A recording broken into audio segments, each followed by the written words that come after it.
जहाँ कृष्ण है वहाँ धर्म है, जहाँ धर्म है ये तो कृष्ण ततो जय। जहाँ कन्हैया है वहाँ धर्म है, जहाँ धर्म है विजय। तभी तो भगवान हमारे द्वारिकाधीश इतना सुंदर स्वरूप धारण करते हैं द्वारिका के अंदर, क्योंकि वो धर्म को अपनी छत्र छाया में रखते हैं। वो धर्माधीश है हमारे गोविंद द्वारिकाधीश। और जब द्वारिका के अंदर वो विजय पताका के साथ विराजमान रहते हैं, 16,108 रानियां जिनकी निरंतर सेवा करती है। आइए जरा द्वारिका चलते हैं। द्वारिकाधीश की मुस्कुराते हुए भगवान हमारे, बंसी वाला नहीं है ये। कभी द्वारिका जाओ तो गोविंद को बंसी में नहीं देखोगे। द्वारिका में गोविंद नहीं रहते, गोकुल में द्वारिकाधीश नहीं रहते। क्या गजब माया है, समझ रहे हो आप? गोकुल में द्वारिकाधीश नहीं रहते, ब्रज में द्वारिकाधीश नहीं रहते, और द्वारिका में गोविंद नहीं रहते, क्योंकि इन दोनों का स्वरूप बड़ा अद्भुत है।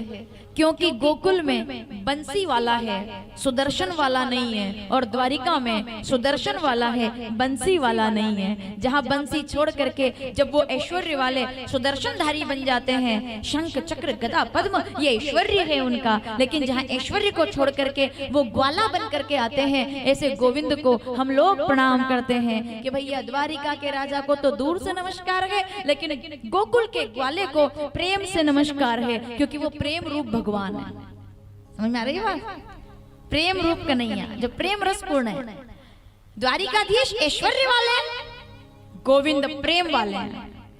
दोनों में बड़ी पृथकता है।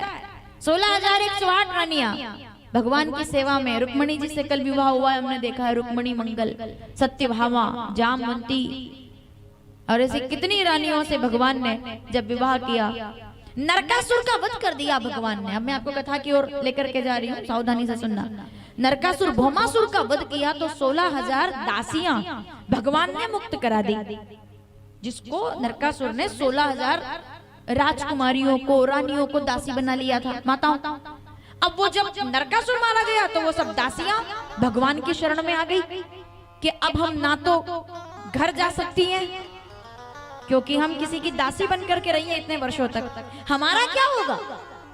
तो भगवान कहते हैं चिंता ना करो, तुम नरकासुर के यहाँ दासी बन करके रही थी, 16,000 देवियों तुम मेरे आंगन में रानी बन करके रहोगी। क्योंकि भगवान के दरबार में कोई दासी बनकर नहीं रहता, वो तो दासी को भी रानी बना देते हैं। इसीलिए वो 16,108 रानियां हैं। ऐसा नहीं है कि उनने विवाह कर लिया है सबके साथ 16,000। वो दासियां द्वारिका में आई तो रानियों की तरह रहने लगी। समझ रहे हैं आप? उनको भगवान ने रानियों की तरह स्वीकार किया कि ये तुम्हारा आंगन है, ये तुम्हारा घर है। तो 16,108 रानियां द्वारिका के अंदर निवास करती है। और भगवान ने जब शिशुपाल और दंतवक्र का वध कर दिया, शिशुपाल जो कि भगवान की बुआ जी का बेटा था, सुनिए आपने ये कथा। दमघोष नाम के राजा के यहाँ जब शिशुपाल जन्म लेकर के आया तो रिश्ते में भगवान का भाई लगता है, लेकिन जब शिशुपाल का जन्म हुआ तो बड़ा विकराल रूप था उसका, मतलब कुरूप। उसके 4 हाथ थे और 3 नेत्र थे, 2 तो ये और 1 इधर था। 3 नेत्र वाला, 4 हाथ वाला कुरूप, बिल्कुल अच्छा नहीं लग रहा था वो। तो उसके माता पिता ने कहा राजा दमघोष ने कि ये कैसा बेटा आया, इसका गला घोट करके मार देना चाहिए शिशुपाल को।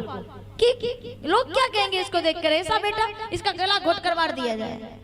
लेकिन माँ को दया आ गई, अब क्या किया जाए, रोने लगी। तो एक साधु ने कह दिया कि आपको इसको मारने की जरूरत नहीं है। जब ये किसी दयालु, किसी कृपा निधान की गोद में जाकर के बैठ जाएगा तो कोई ऐसा योग बनेगा, जब किसी कृपालु की गोद में जाकर बैठेगा ना तो अपने आप इसके 2 हाथ गायब हो जाएंगे, 1 नेत्र गायब हो जाएगा और ये सुंदर बन करके वापस सामान्य बच्चे की तरह हो जाएगा। लेकिन वो कृपालु कौन होगा वो आपको ढूंढना है, वो मैं आपको नहीं बता सकता, वो आपको ढूंढना है। बताओ बताओ वो कृपालु कौन होगा, वो दयालु कौन होगा? और जब बुआ जी के घर बेटे का जन्म सुना तो गोविंद उसको देखने के लिए आए कि बुआ जी के बेटे को देखकर तो आऊं। तो जब कन्हैया आए तो द्वारिकाधीश ने उस बच्चे को देखा और सावधान, जैसे उस बच्चे को देखा शिशुपाल को प्रेम, ममता, लाड़, स्नेह में उसको उठाया और अपनी गोदी में बिठाया कि इसके तो 4 हाथ हैं, बुआ जी ने कहा इसके 4 हाथ है, और जैसे ही कन्हैया ने उसको गोदी में बिठाया उसके दोनों हाथ गायब हो गए, तीसरा नेत्र गायब हो गया, क्योंकि वो कृपालु और कोई नहीं द्वारिकाधीश थे जिसने शिशुपाल को स्वरूप प्रदान